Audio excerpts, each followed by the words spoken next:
Assalamualaikum warahmatullahi wabarakatuh. Perkenalkan, nama saya Muhammad Hafiz Hidayatullah dengan NIM 215244057. Pada hari ini saya ingin mempresentasikan proposal proyek Kapital Selekta Rekayasa Biomedis saya dengan judul Neuroprosthetic dan Brain Computer Interface atau BCI, alat rekayasa biomedis untuk membantu penderita stroke berkomunikasi dan terhubung dengan aplikasi seluler.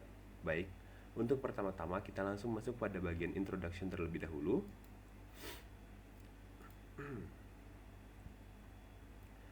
Neuroprostetik adalah bidang yang menggabungkan ilmu saraf dan rekayasa biomedis dengan fokus pada pengembangan prostesis neural. Tujuannya adalah untuk memulihkan atau meningkatkan fungsi yang hilang pada individu dengan gangguan sensorik, motorik, atau kognitif melalui perangkat buatan yang meniru sistem saraf manusia. Dengan merancang perangkat ini, neuroprostetik bertujuan untuk memulihkan, menggantikan, atau meningkatkan fungsi sistem saraf yang terganggu atau rusak dalam meningkatkan kualitas hidup bagi penderita stroke dengan gangguan komunikasi. Neuroprostetik dalam rekayasa biomedis menawarkan solusi yang menjanjikan bagi penderita stroke dengan menghubungkan sistem saraf, area otak, untuk memulihkan fungsi motorik ataupun sensorik. Neuroprostetik dapat membantu penyintas stroke dalam komunikasi dengan berpotensi memungkinkan mereka untuk mengontrol perangkat seperti synthesizer, ucapan, atau alat bantu komunikasi melalui Brain Computer Interface atau BCI. BCI dapat memfasilitasi komunikasi dengan menerjemahkan sinyal otak menjadi perintah untuk perangkat eksternal, menyediakan sarana bagi pasien stroke dengan gangguan komunikasi untuk mengekspresikan diri secara efektif. Baik, yang selanjutnya yaitu literatur review.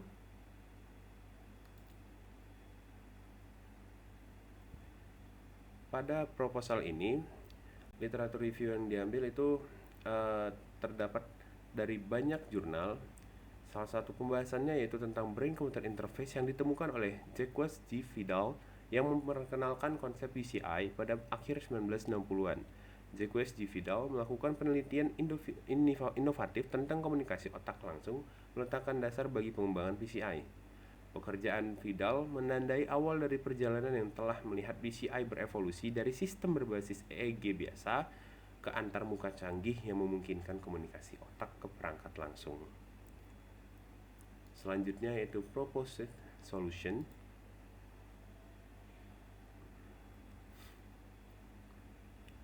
Proyek dalam bidang rekayasa biomedis dan neuroprostetik sedang mengembangkan sebuah sistem yang memungkinkan pasien stroke untuk berkomunikasi melalui Brain Computer Interface atau BCI dan interaksi dengan aplikasi seluler. Aplikasi ini dirancang untuk menampilkan hasil interpretasi dari sinyal otak pasien stroke dalam bentuk kata-kata pada antarmuka pengguna aplikasi seluler orang yang diajak bicara. Proyek ini berfokus pada realisasi pembacaan sinyal otak melalui EEG yang kemudian diproses melalui tahapan filtering, klasifikasi, dan decoding untuk menemukan algoritma yang dapat menerjemahkan sinyal-sinyal tersebut menjadi kata-kata yang dapat ditampilkan pada aplikasi seluler. Selain itu, proyek ini juga menerapkan teknologi machine learning untuk mempelajari berbagai jenis yang dihasilkan dari pembacaan sinyal otak sehingga dapat diterjemahkan dan lebih akurat. Jadi BCI ini akan ditanamkan pada pasien stroke untuk kita pelajari bagaimana sih sistem sinyal itu bekerja saat ia ingin mengeluarkan suatu kata-kata.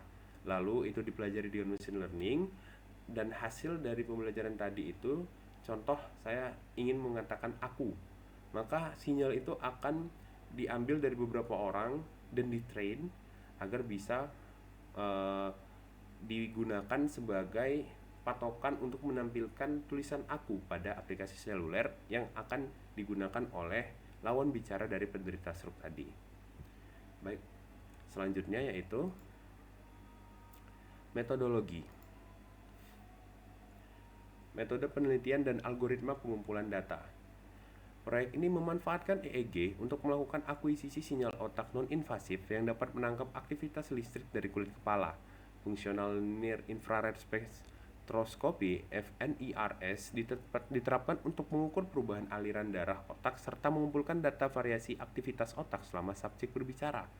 Lakukan analisis frekuensi untuk mengumpulkan data yang relevan dari data sinyal otak lalu dikumpulkan ke dalam untuk dilanjutkan pada pemrosesan data. Lalu selanjutnya algoritma pemrosesan data dan penampilan data. Setelah data sinyal otak tadi dikumpulkan, Kemudian diproses untuk mengekstrak fitur-fitur yang relevan seperti amplitudo, frekuensi, atau pola aktivitas otak tertentu yang terkait dengan kata-kata yang diucapkan menjadi model machine learning. Model machine learning seperti algoritma klasifikasi dilatih menggunakan data yang sudah diproses. Model ini belajar mengidentifikasi pola dalam data sinyal otak yang berkolerasi dengan kata-kata yang diucapkan. Model yang telah dilatih kemudian divalidasi dengan menggunakan data uji yang berbeda untuk memastikan keakuratannya. Untuk menampilkan hasil dari proses pengklasifikasian data sinyal otak pada user interface aplikasi, berbagai algoritma dapat digunakan. Pada proyek ini yang digunakan adalah Convolutional Neural Network (CNN) yang dapat memproses data sinyal otak untuk mengidentifikasi kata-kata yang dimaksudkan. Setelah hasil klasifikasi didapatkan, data dapat ditampilkan pada user interface dalam bentuk visualisasi teks dan grafik. Jadi, algoritma machine learning yang digunakan di sini yaitu Convolutional Neural Network. Jadi di mana trainnya tadi menggunakan CNN ini, lalu akan ditampilkan pada user interface dengan front end, back end, dan itu sinyal dikirim dari alat yang terhubung alat yang ditempelkan tadi FNIRS itu ditempelkan, lalu mengirimkan data tersebut pada telepon seluler yang terhubung mungkin bisa via Bluetooth atau sebagainya. Dan yang ketiga, pengujian dan validasi. Pengujian melibatkan evaluasi metrik seperti akurasi, presisi, recall, dan F1 score untuk menilai seberapa baik model dapat mengklasifikasikan kata-kata dari sinyal otak baru. Validasi juga memanfaatkan teknik seperti cross validation untuk mencegah overfitting dan memastikan model dapat menangani data yang belum pernah dilihat sebelumnya dengan baik.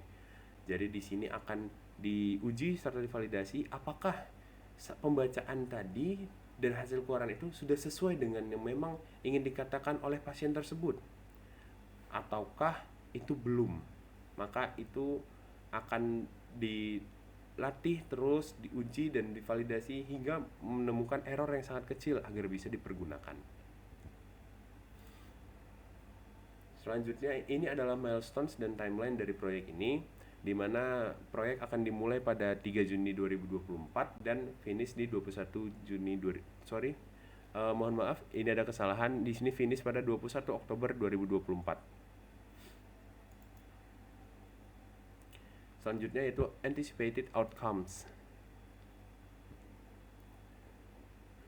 Proyek ini diharapkan dapat memberikan kontribusi yang signifikan dalam meningkatkan kualitas hidup penderita stroke dengan gangguan komunikasi. Melalui pengembangan sistem BCI yang memanfaatkan EEG dan FNIRS, diharapkan pasien stroke dapat dengan lebih mudah berkomunikasi dengan lingkungan sekitarnya. Dan sudah kita sampai pada penghujung.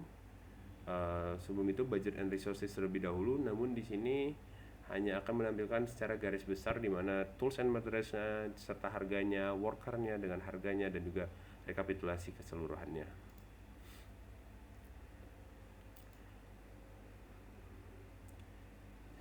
Dengan menyatukan konsep neuroprosthetic brain computer interface BCI dan teknologi machine learning, proyek ini menciptakan solusi komunikasi yang efektif bagi penderita stroke yang mengalami kesulitan bicara.